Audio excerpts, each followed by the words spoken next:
పేద రాష్ట్రమైనటువంటి ఆంధ్రప్రదేశ్ రాష్ట్రానికి కూటమి ప్రభుత్వంలో సలహాదారుల సంఖ్య రోజు రోజుకి పెరుగుతూ పోతుంది.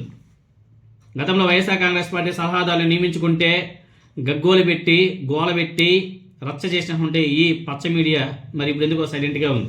ఎందుకంటే నిన్న కూడా మరో 2 సలహాదారులను నియమించుకుంది కూటమి ప్రభుత్వం. 2 సలహాదారులని, ఒకరు ఈనాడు ప్రముఖ కార్టూనిస్ట్ శ్రీధర్ గారు అయితే ఇంకొకరు మంతెన సత్యనారాయణ ఎవరో అనుకుంటా. ఆయన ఇద్దరిని కూడా కూటమి ప్రభుత్వం నియమించుకుంది. మాస్ కమ్యూనికేషన్స్ సలహాదారుడిగా ఎంపికైనటువంటి ప్రముఖ కార్టూనిస్ట్ శ్రీధర్ గారికి మనం అందరం కూడా అభినందనలు తెలియజేయాలి. ఎందుకంటే ఆయన లేకపోతే తెలుగుదేశం పార్టీ లేదు, ఆయన లేకపోతే నారా చంద్రబాబు నాయుడు గారు ఆ పొజిషన్లో ఉండేవాడు కాదు. ఎందుకంటే ఆయన చాలా అద్భుతంగా కార్టూన్లు గీస్తూ ఉంటాడు. అద్భుతంగా ఆనాడు ఎన్టీ రామారావు గారి మీద కూడా కార్టూన్లు గీసి అతను అలా అవడానికి కారణం, అంటే చనిపోవడానికి కారణం దాంట్లో భాగం మన కార్టూనిస్ట్ శ్రీధర్ గారు. ఆనాడు కూడా ఎన్టీ రామారావు గారి మీద అద్భుతంగా పనికి మాల వార్తలని రాసి కార్టూన్ గీసి రచ్చ చేశారు మామూలు గుడి గారు. ఈనాడు ఆవిర్భావం నుండి ఆయన వేసినటువంటి కార్టూన్లను నిశ్చితంగా పరిశీలించి ఆయనకు చాలామంది అభిమానులుగా కూడా మారిపోయారు.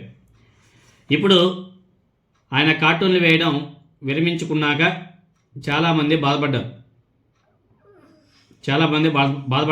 దాంట్లో కొంతమంది తెలుగుదేశం పార్టీ వాళ్ళు ఉన్నారు, కొంతమంది న్యూట్రల్ పర్సన్స్ కూడా ఉన్నారు.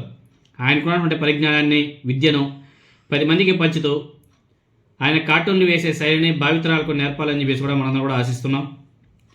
ఎందుకంటే ఆయన ఏదైతే ఆ కార్టూన్ నుంచి బయటపడ్డాడో ఆ నిర్ణయాన్ని వెనక్కి తీసుకొని మరలా ఆయన కార్టూన్లు వేయడం మొదలుపెట్టాలని చెప్పేసి కోరుకుందాం. అదేవిధంగా అప్పట్లో ఆయన కార్టూన్ వేయడానికి చాలా కష్టపడేవారు అనుకుంటాం. ఇప్పుడు ఆయనకి పెద్దగా శ్రమ కూడా అక్కర్లేదు.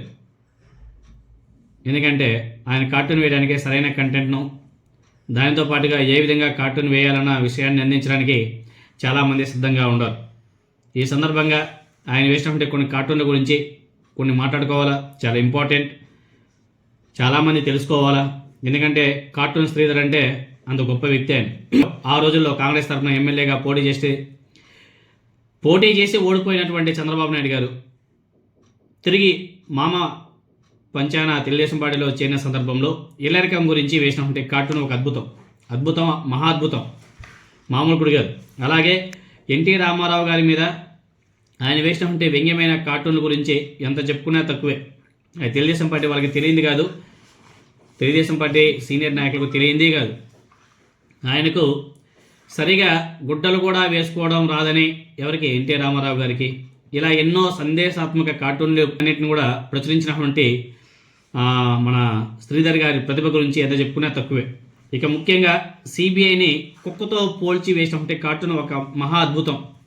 అలాగే బీజేపీ ఇక్కడ మాట్లాడుకోవడానికి వీల్లేని భాషలో పోలుస్తూ ఆయన వేసినటువంటి కార్టూన్లు ఆయన ప్రతిభకు అద్దం పడతాయి. అందుకే ఆయనకు నారా చంద్రబాబు నాయుడు గారు సలహాదారుడిగా పదవి ఇచ్చి ఆయన పక్కన కూడా పెట్టుకుంటున్నాడు.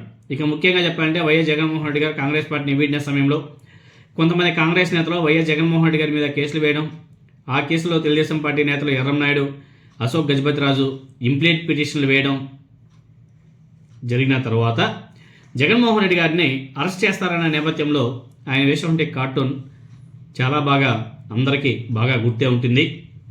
ఏమండి మీరు జైలుకి వెళ్తారంట కదా, ఎన్ని నెలలకు సరిపడగా మీకు బట్టలు సర్దమంటారు? వైఎస్ జగన్తో ఆయన కుటుంబ సభ్యులు భార్య అడుగుతున్నట్టుగా ఒక కార్టూన్ ఈ శ్రీధర్ గారు వేశారు.